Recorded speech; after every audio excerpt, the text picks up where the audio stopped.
All right, it is Monday. Thanks everyone for jumping in, and hello, welcome to, I can't believe I was going to say this, to episode 90 of the Startup Business Q&A. Thank you everyone for making this happen.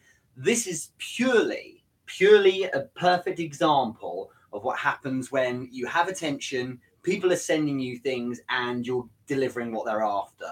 It's not the biggest show in the world, but to last for 90 weeks, 90, it means that something is getting through and you guys are seeing value. Thank you so much everyone for jumping in. Christine, Danielle, everyone here. Episode 90. I'm really thrilled to do this. As I said before, it's because you send through questions every week. So we've got here Instagram Live, we've got Facebook, and we've got YouTube as well. And the podcast, of course, being recorded. I want to start with a couple of notices. Everyone jumping in here, thanks so much. So I may well repeat myself because as a lot of people are flooding in, they need to hear this. Every week, this Q&A gets compiled as an audio file and turns into a podcast on therichardmoore.com on my website.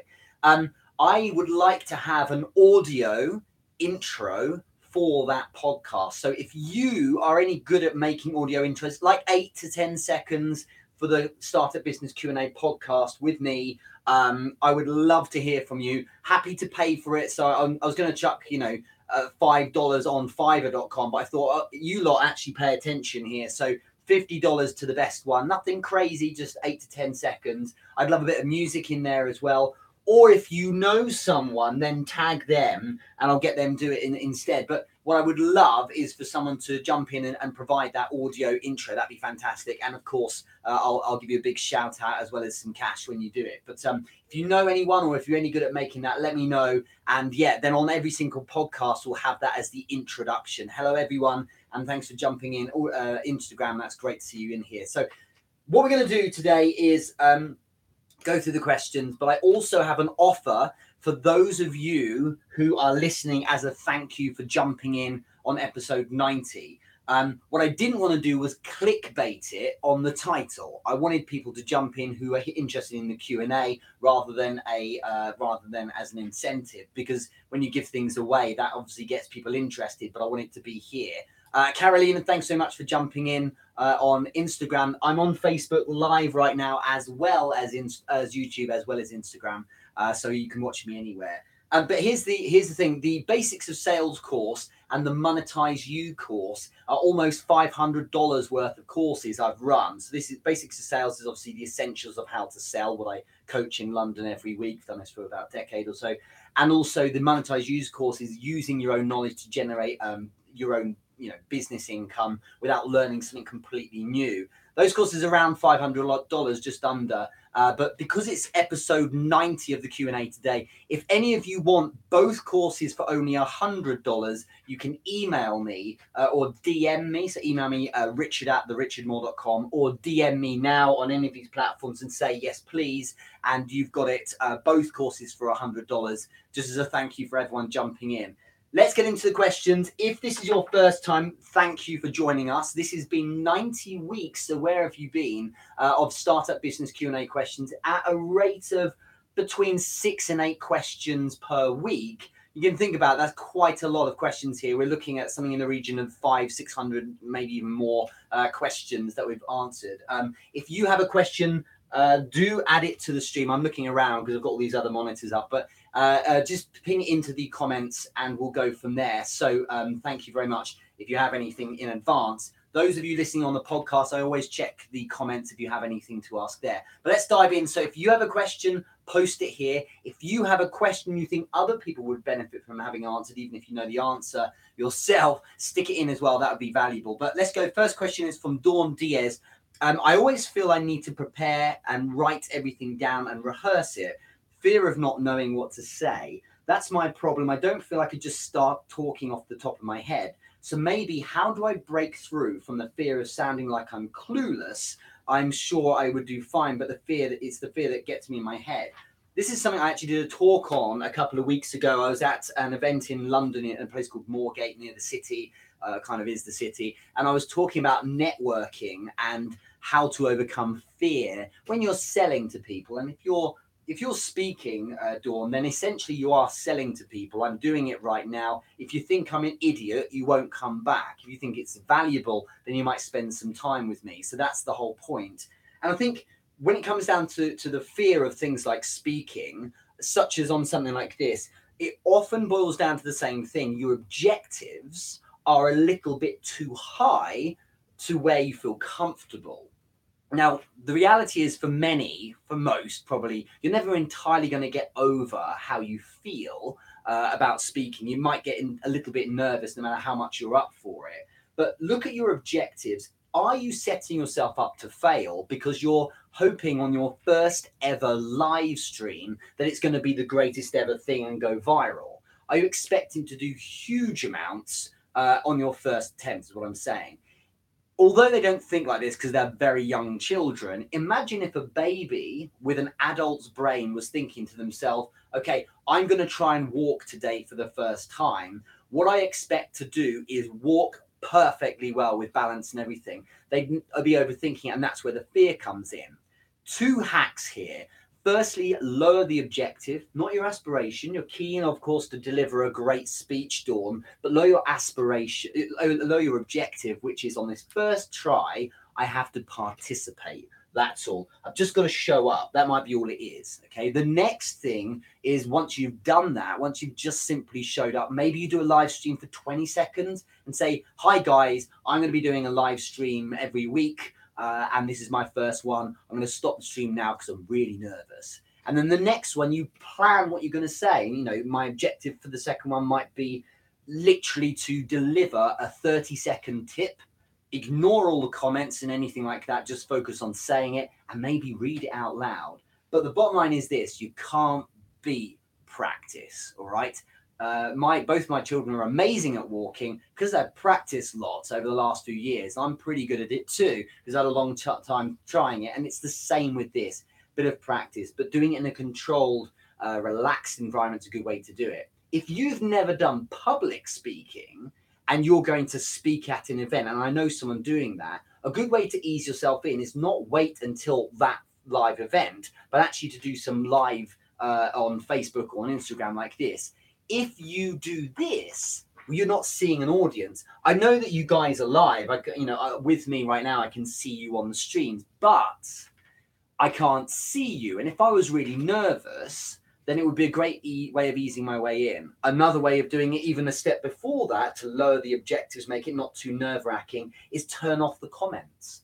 And turn off the fact that people are watching. You can switch all these things off, and so you just got the screen in you. Just practice with yourself, and maybe before that you practice just doing it in the mirror, because that's all it really is. It looks like a mirror when you're streaming live. So these things are essentially just easy way in. If you're uber confident and extroverted, you'll tend to find you don't need to do this, and they'll all even seem a bit weird. You'll think, just jump in, right? That doesn't work for everyone. If you're nervous, you need to ease yourself in a bit more. So that's the first thing, is work on the actual objectives. But I think also think about the fact of time being the fuel of fear. So I am taking a training session later today. There's going to be, because of certain things, and I'm going to reveal this next week actually, but there's going to be some a very difficult conversation I know I have to have in that training meeting with the people that are there and certain set of circumstances. This is going to happen tonight about 7:30. So I know going into that, it's going to be awkward. Today, I've not spent a moment thinking about how that's going to go. I know I've got to do it, and I'm just filling my day getting on with other things. If you think about how things might go, what you're going to do is your mind, your lizard brain, the old brain that fears rejection, things like that, is going to start worrying. So what you're going to do is give yourself zero time to think. And if you give yourself zero time to think, then you can't think about things that have gone bad. It's scary, but it's scarier if you build yourself up for things to go wrong. And so this is a classic example of, if you're on a roller coaster ride, jump on it and do it. Don't think about how it's going to go. Just do it. Don't even think about it. And I think it's the same when I did my first ever phone call almost 20 years ago, when I first did a cold call to close a deal, I remember I was really, really nervous. But after a while, I realized if I just dialed, in my head, it's screaming at me, I'm not ready, I want to go and have a break or create some comfort zone somewhere. Oh no, too late, someone's just picked up the phone and now I've got to do it. So it's the same with speaking. Just walk on and do, don't think, okay? Anything that's nerve-wracking, do, and then afterwards you'll think about how it went, but you'll have the context of having actually had it done and you'll be fine. You tend to find you're all right, and nothing's going to kill you, but the mistake is giving yourself any time to think about it. That goes for public speaking, writing an article, literally anything. You've got to kind of hold back on that kind of thing. Okay, so that's my advice to you, Dawn. Hopefully that helps as well. Those of you jumping in, thank you so much. Really, really valuable that to me that you're jumping in. This is episode 90 of the Startup Business Q&A. If you are enjoying this and you'd like my access to my courses, so Monetize You and the Basics of Sales course, you can find out all about them on therichardmoore.com. That's MOORE. They're currently sitting around $500. As a thank you for joining on episode 90 today, if you're interested, DM me and you can have them both for $100 total. I'll give you access to that because it's just a thank you for 90 episodes of this. Everyone's supporting me so much. So thank you very much. That offers only to you if you are listening to this right now, of course. The other notice is now I've got a load of people listening in. Do you know anyone, or are you able yourself to make an audio intro, 8 to 10 seconds, for my podcast? So this, what you're watching or listening to right now, of course, gets converted into audio for a podcast as well each week. I'd love to add an intro tune to it, like a little intro about the fact is that, the podcast for the Startup Business Q&A, 8 to 10 seconds. That's all. $50 goes to the best one. If you know someone, tag them or let me know if you're interested. If you have any questions, let me know. But otherwise, let's go on to the next one. Carolina Mankowski, since you're online here, let's jump onto yours. I've had my healing center open for almost a year, and I'm ready to transition from being the owner, operator, technician, doing everything, to hiring my first staff member and becoming more of an owner, and future goal of opening more locations. Can you give me any tips or suggestions and things I should consider or be aware of? This is always a tough one because what you're doing is saying, I can just about manage. I know I need help, but I don't want to let anything go because then it's not me doing it. I posted about this recently, Carolina. If you're going to start delegating or bring in someone to help you, you need to make peace. This is something I had to do to start. You have to make peace with the fact. Let me get my microphone plugged in a bit better. Make peace with the fact that actually people are not going to do as good a job as you are.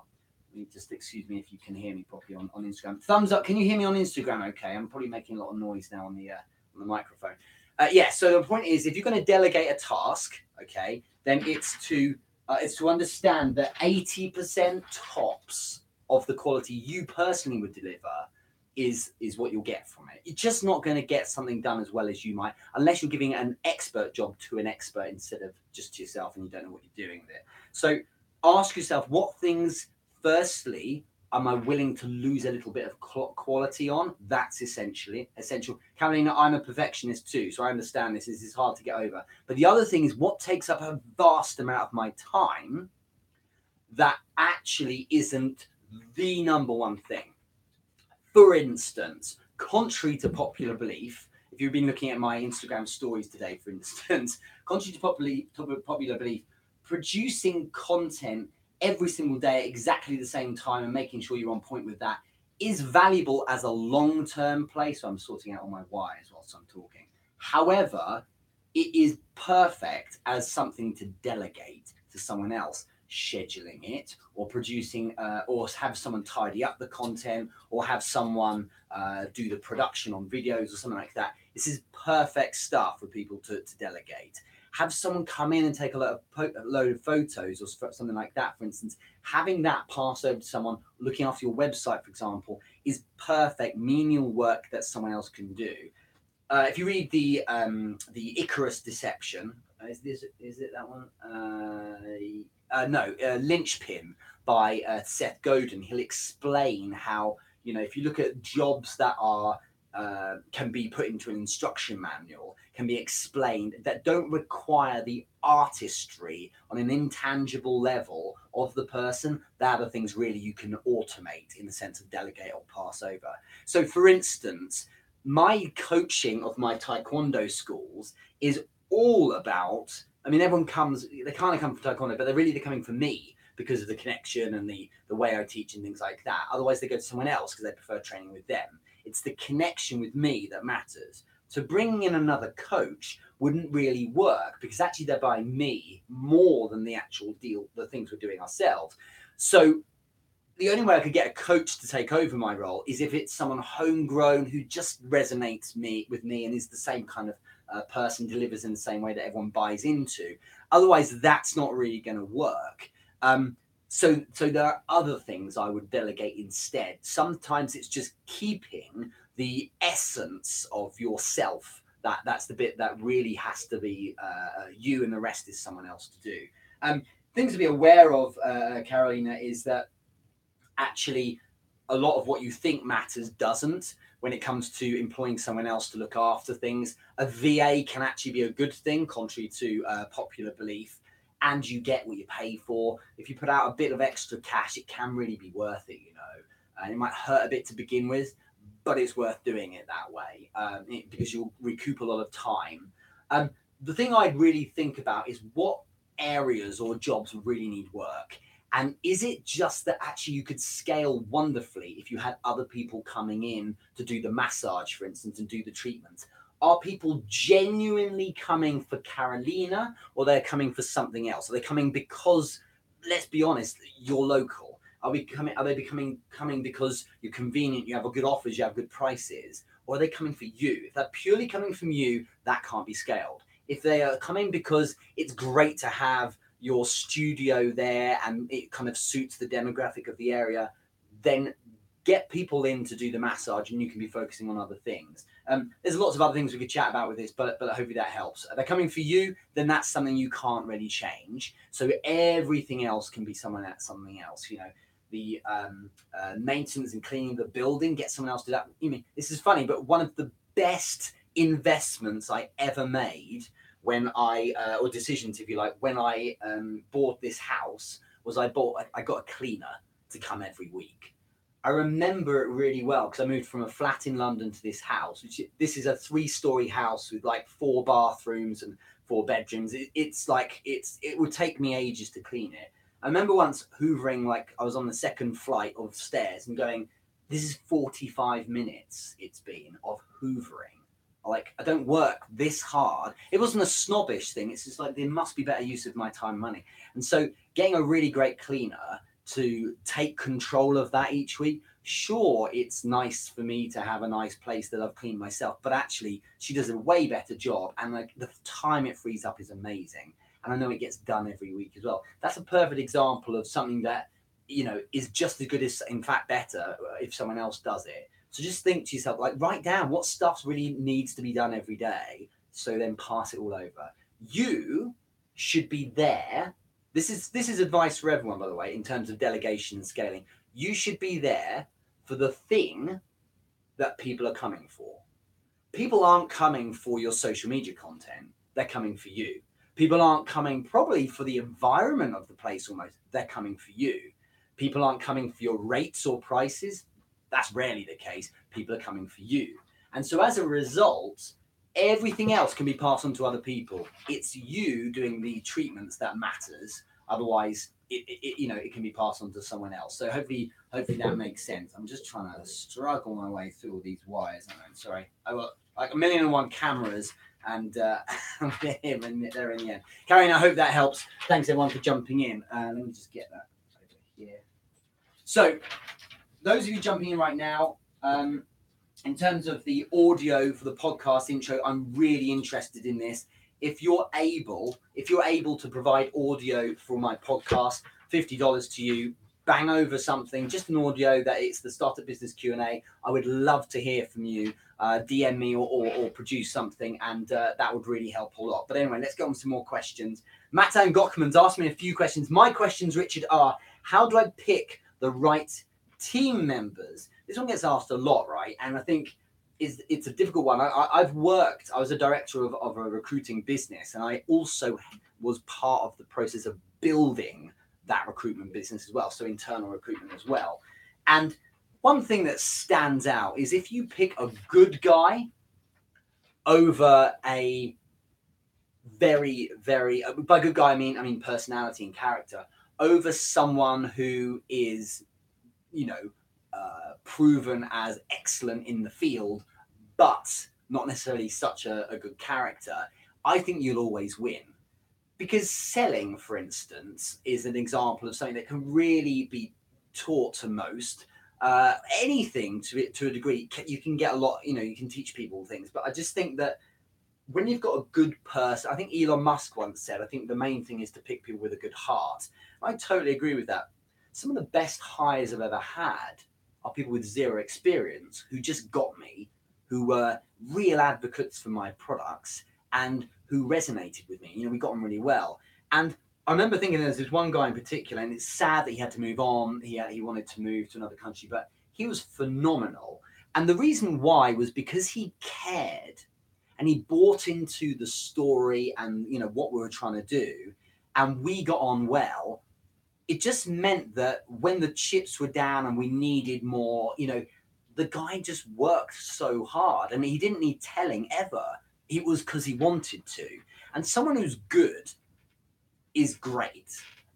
But if you have someone who's good, who's maybe a little bit poisonous to the team or not necessarily a team player, it's just not worth it. In my experience, and I've done so many hires over the years and ran so many teams. I've had so much skin in the game running as a person manager, people manager, if you like, and being that kind of HR role. Without question, it's just not worth it. If you've got someone who maybe makes you triple the money anyone else does, but is an absolute nightmare to manage or is the thorn on the side, sure, it could be you, but life's too short to change your entire ethos to kind of fit other people. You generally are going to be the kind of person you are right now. You're not going to evolve so much. You can learn a lot on the way. But the bottom line is this: get someone who you get on with.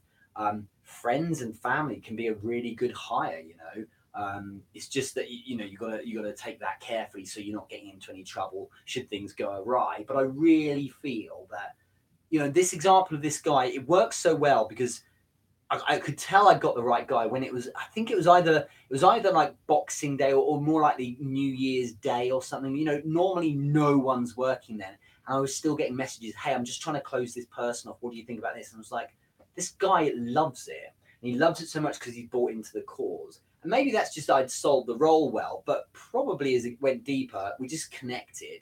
That over everything is where good hires come from. It's not ability, because you can teach what to do. It's connection with you. So you have a team that's based on having a great attitude and a great family feel, usually, over pure performance and nothing else. So hopefully that helps. Everyone jumping in on Instagram, hello. Tankman and thank you very much for all the messages. Guys, great to see you here. Fan club, hello. Hire me. Do you like Donald Trump? I can't comment on that here. This isn't about politics, this show. Do I like him or his politics? I don't know what you're asking. I don't think I'll go near that. That's like a massive bomb right there. And and thanks so much everyone jumping in on Facebook as well. Hello everyone for that. Let's go on to another question. Zach Houston, how and when do you plan a day, week, month and quarter? How do you track the plan and course correct? Big topics, but very valuable. 3 things you must always have when you're planning is when, what, and how. So when do you do your planning? What are you actually planning, and how do you plan? But also, how do you evidence that you've delivered on it? This is a big thing. If I take an example of this, a parallel with this, I also use this on my training.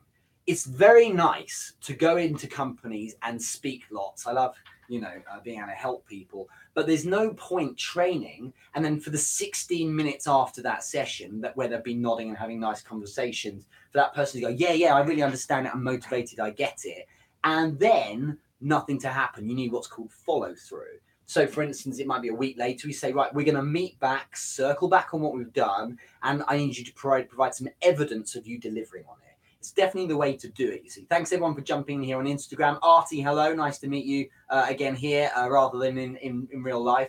Derek, hello, Inspireverse. You've got some great names on Instagram, I think.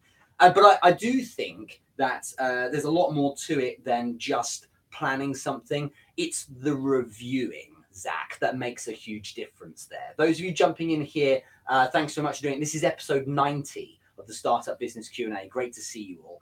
And so what I'm saying is when it comes to planning, I do it at the top of each of those things. So every day, week, month, and quarter, I actually do this. I don't do a yearly thing. It's kind of how I feel about it. But for instance, each day, I do a report with myself as if I'm writing it for someone else. So I would write to myself each day what I achieved the previous day, what my objectives are for today, where the challenges and problems are, and really what questions and things I need to work through. And I've scheduled the day ahead.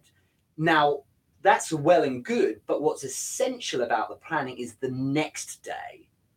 Because the next day, when I'm going to do the next daily plan, I also review how the previous day went. So those objectives I had are copied and pasted into the next day's plan as achievements, and I can see if I've done them or not. What's fascinating is across time, you learn what you're capable of doing in a whole day, where your limitations are, and you know not to plan or overreach because you simply can't get it all done. So that's really important because you need to tune into yourself that way. Venu, thanks for joining across platforms here. You were on Facebook a minute ago, now you're on Instagram, so thank you for jumping all over. But that's essential there. I do think a weekly review is important, but not as much as the monthly review. I feel that's really essential for me because the reason why is because I do a daily review each day. So I have that kind of micro in the trenches, look at how things are going.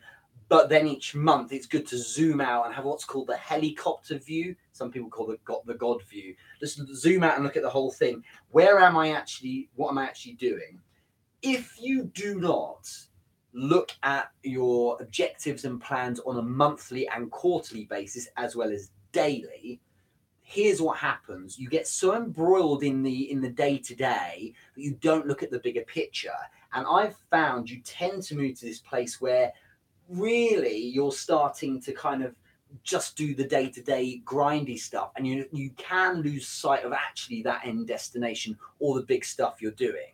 So each month, for instance, I would set some larger objectives that I build in, such as I want to make this big step, release this big product or something like that, as well as the day-to-day need to do X spreadsheet or send out an invoice, whatever it might be. Do you see what I mean? So I think that that's essential. But when you do it, start of day for me, for some people, they do it at the end of their day.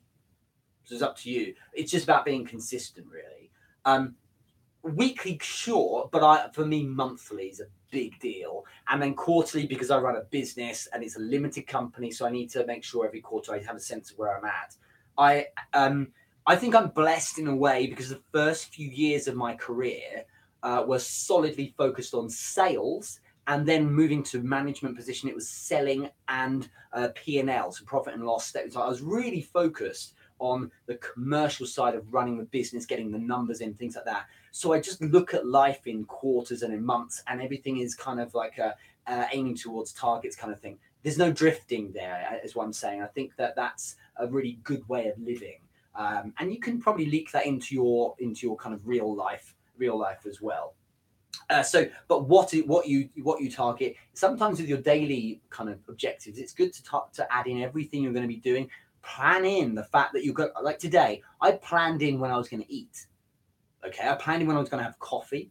I planned in when I'm doing this Q&A. It's called a time island. So it's an island of time when I will be doing this one thing. I planned in when I'm coaching at my Taekwondo school tonight. I planned in everything. So the mediocre stuff should be planned as well, so you don't miss anything. Because otherwise you're like, oh man, I said I'd do all this stuff, but I've got to stop because there's a phone call. And then there's, I've got to pick up the kids on the school run. I've got to make dinner and like, so plan in entirety is what I tend to find works. And of course, as I said, how are you going to evidence that this is done? It could be that you just say, yeah, I can tick that box, or, intentions and feeling good. Like, I want to make this happen more. I want to Make sure I get up before 7 o'clock every morning, I don't know, for the next 2 weeks. How can you evidence it? Well, you need to have something to tick off, for instance. So at the end of that 2 weeks, you can prove it.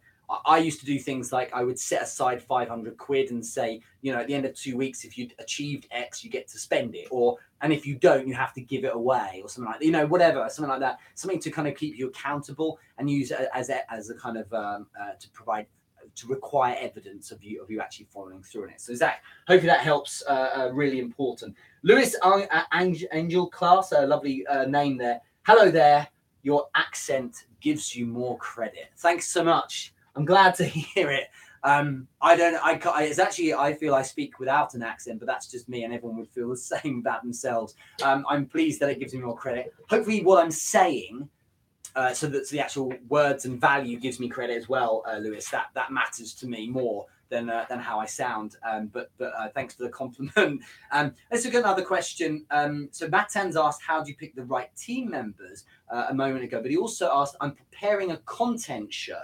I have loads of ideas for content. My question is how to know what to focus on at first if the subject of the show is general, like entrepreneurship and business. Here's the thing. When it comes to building a show that's general, you should still try and focus on a niche. And Matan, the number one thing when you're producing content is to understand that that's not actually the number one thing.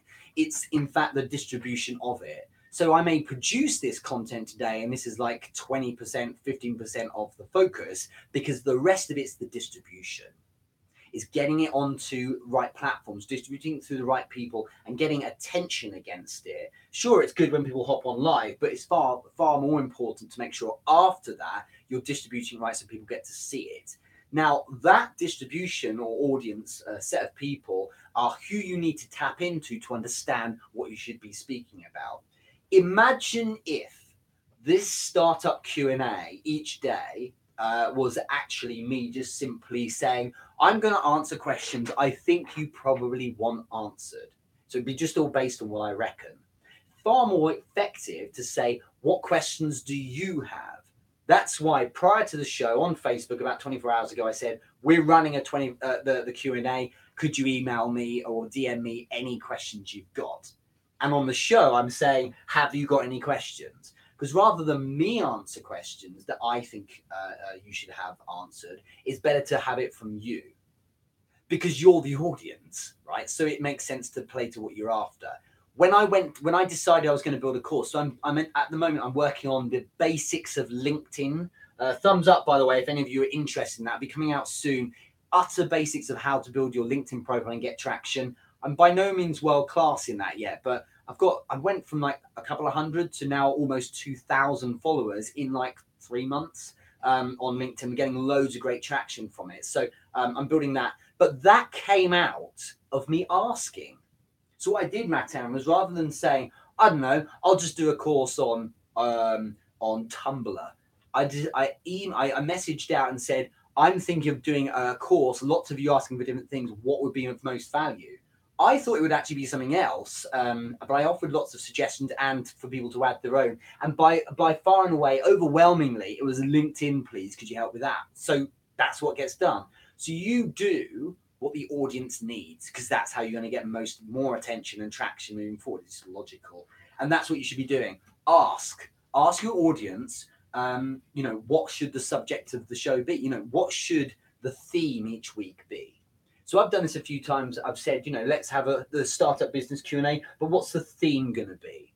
Is it Facebook this week? Is it LinkedIn? Is it closing? Is it how to hire? Is it investors? Whatever it is, it's good to get feedback from people like that. Okay, so hopefully that helps.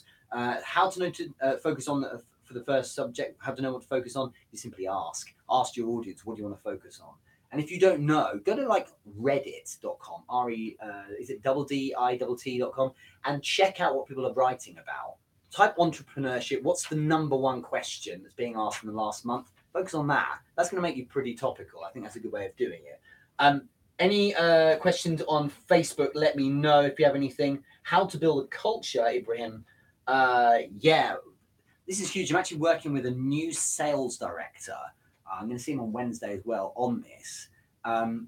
building culture is massive because, as you rightly put in your comment, it's where people don't just want to leave work, but they actually enjoy it. Culture is kind of the souvenir of you showing you care. If you care enough, then people that want to be around that kind of vibe will stick around, and as a result, you grow a kind of family. You have to care more than anything about those people who are working with you and give them everything they could possibly want to do their job well. And that includes not just the tools they need to do the operational job, but actually to also give them the emotional environment. That sounds really touchy-feely, but if it's like a really unattractive office in the set, not like you can't change the brickwork, but some offices, it's like they've got bins overflowing with crisp wrappers. You've got plates of unfinished food on desks, scuff marks on the wall where chairs are rubbed, that kind of thing. If it's tired and if it's uninspiring, unless that's the vibe you want, you're going to move to a place where people aren't really bothered about being there. What about you? How do you look? I mean, are you ironing your shirt?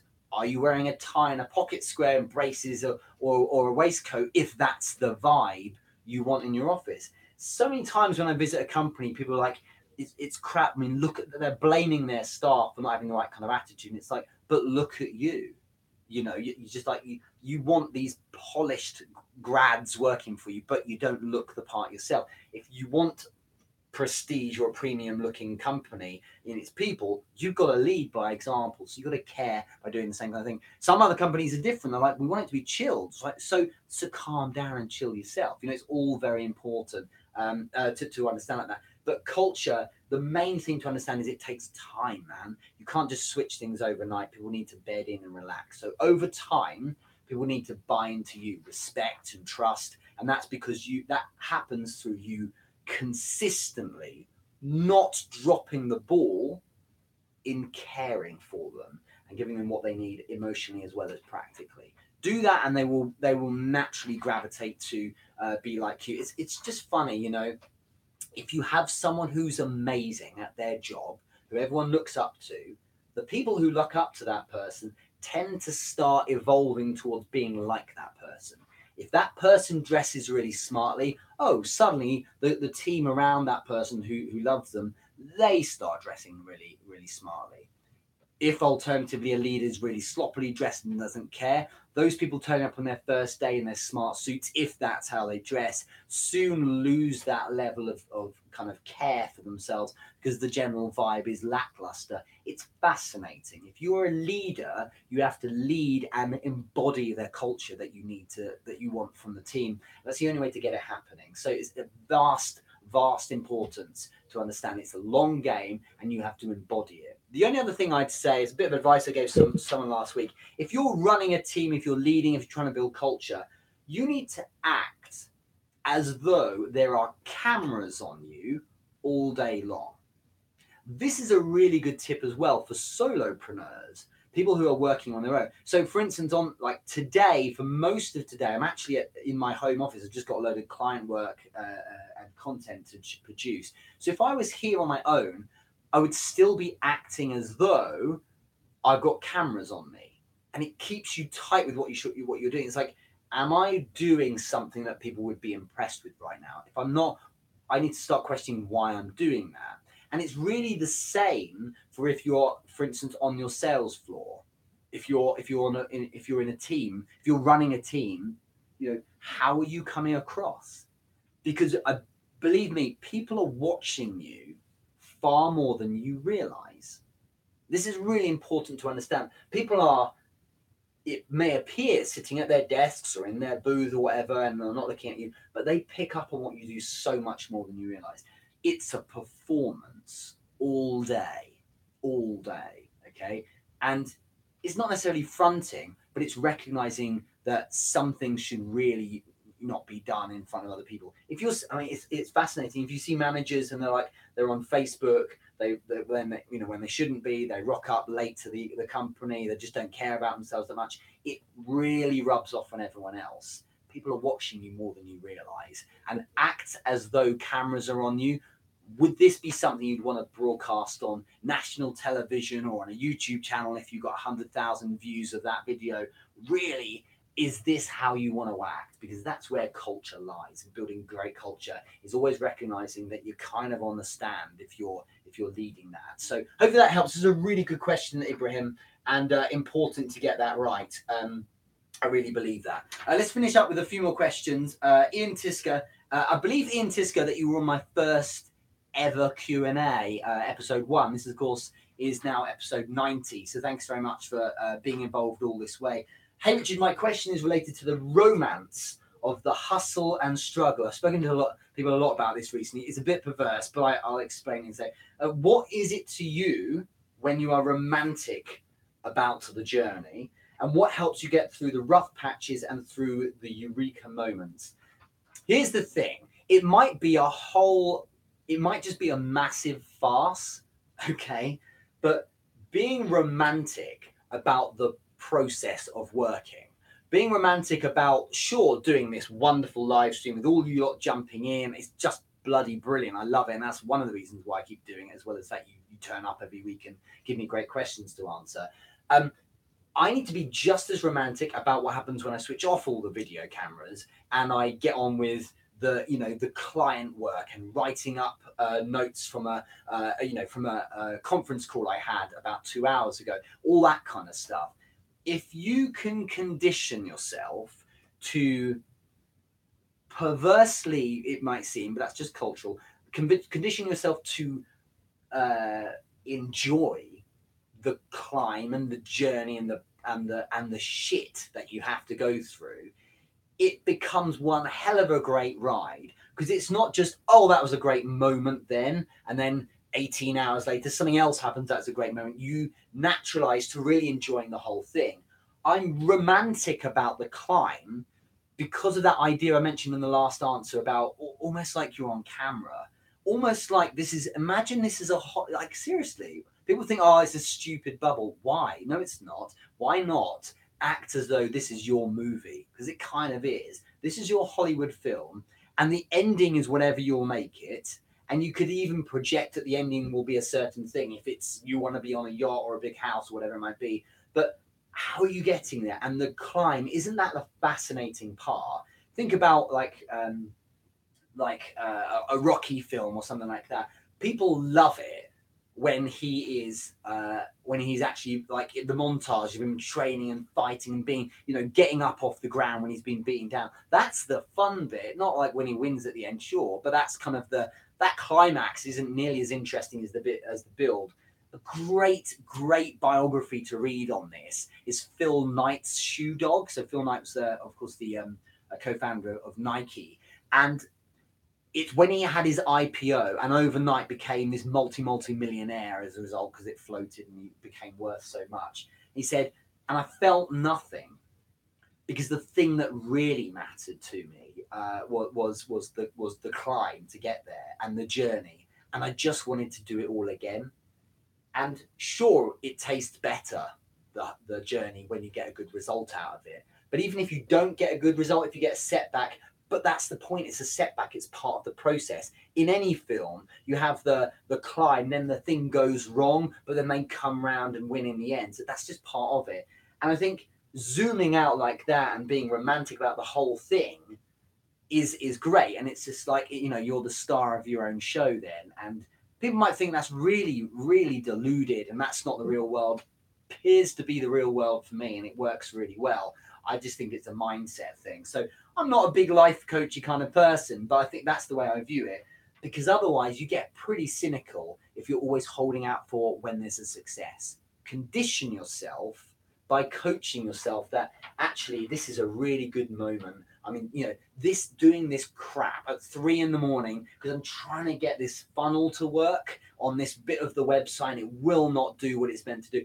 Trying to get through that, it's fascinating, because then you've got the anecdotes. Then you can say, you know what, in a year or so from now, I can look back and say that I remember that hard time when I had to do that. And that's all the bricks on the path to the actual endpoint, or where I am right now. It's so great to look at it that way, because then you really are, you're bought into doing all tasks then, not just the fun stuff. but the rubbish stuff as well, because they're all actually just as important to each other. So hopefully that helps. Let's do one last question. Abashwari, I hope I said your name right. Thanks for the golden nuggets you share with us on a daily basis. You're welcome. What a great question. I haven't even read it yet. And how can I grow my startup using only content marketing? I think it's one of the cheap strategies startups can use. Yes, it is. Content marketing only, if you're not going to use paid ads, for instance, especially. Content marketing, typically speaking, should be viewed as a medium and long-term play, okay? Using content marketing means you're creating a contextual backdrop, you're making people fascinated by you, and the term or phrase I use is that they come into orbit around you. What that means is they come near you, check out a piece of content, but then because of your gravity, because of the fascination and the value you give, they stay in orbit around you because that content's compelling. That can only happen if your content's great. Good isn't good enough. It's got to be great. But content marketing as a play to generate business results tends to be a medium to long-term play in the main. Of course, there are exceptions to this rule. But what I would say is it's a wonderful leverage point or a springboard for you to jump in and do the short-term play for generating business, which is direct messaging of potential clients. If I was starting a coaching business on nutrition, I would produce content, wonderful content every day across the relevant platforms at the right times to the right people with the right call to actions and things like that. And know that across time, I'm building that bank of kind of emotional buy-in for the people who come into orbit around me and like what I'm doing. And I will convert them as time moves on because they're like, hey, you know, I've been following you for a year. I love your stuff. Can you help me out? And I'll buy a product or go to your website, things like that. But it also means that as people engage with that content, what I can do, Abbas, is there's the worst phrase because it sounds really mercenary, but I can pick them off. What I mean by this, if someone starts commenting and things like that, I can then message them and say, hey, you know, thanks so much for the comment. I'm glad you liked it, and ask some more questions and go from there. And then that may evolve to a warm lead that you end up closing. That's the short-term play. Content marketing is a wonderful way of going, but be advised, there is a warning with content marketing. Everyone has pretty much already flocked to that. It works really well, but content marketing has been hacked over the years. So you have a lot of bullshitty content marketing, and people are wise to it now. So the content marketing 2.0, what it really is authentic personal brand marketing, if you like, which is content but based on you more genuinely. And that's divisive. If I'm sharing me a lot more, for instance, rather than receiving your question, writing the answer and then posting that as text, I'm broadcasting it through the medium of me, really. So people who think I'm a good guy, they're going to stick around because they're bought into the vibe of me. Those who think I'm an idiot, no matter how good the answers to the question, they're just not going to be sticking around, not going to care that much. So you've got to sell yourself a bit more in the sense that you've got to be you. That will be divisive. People won't like you, people will like you, but those that like your content will love it that much more because they're bought into you as well. There are connections there too. So I think be aware of that. With content marketing, it's you, first and foremost, that you're marketing.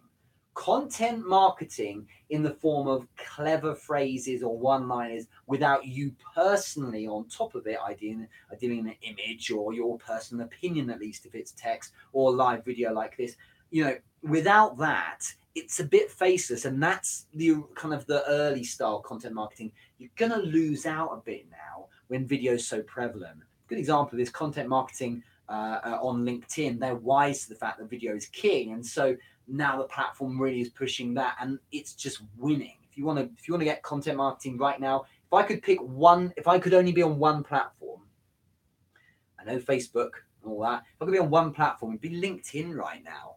Really, because the algorithm's so beautiful, you get such great traction from it. I think the last post I did was viewed by something like 5,000 people in a couple of days or whatever. Far more engagement than you get anywhere else. It's just fascinating. So I just think that that's because I'm sharing a lot of me and my opinion, and that's the thing to focus on with your content marketing. Abbas, thanks very much for the lovely comments, and hopefully that was a good answer for your question. everyone, you're amazing. Thanks so much for jumping in. It's been a great episode 90. Just thinking 10 episodes from now, what will that be like? Back end of June or something like that, probably at the start of July. It'll be episode 100. That's insane. But thank you very much for everyone jumping in. It's been a pleasure. If anyone wants to monetize you and basics of sales for $100 instead of about $500, which is normal price, just DM me. More information on those courses is at therichardmoore.com. And if you would like to build me a podcast audio intro, 8 to 10 seconds, ping me a DM with it and I'll give you $50 if it's the best one. But otherwise, thank you so much. Have a massive week. As always, I'm thrilled that people are getting out of bed and the first thing they do at the top of the week is actually listen to this or watch this. It matters to me.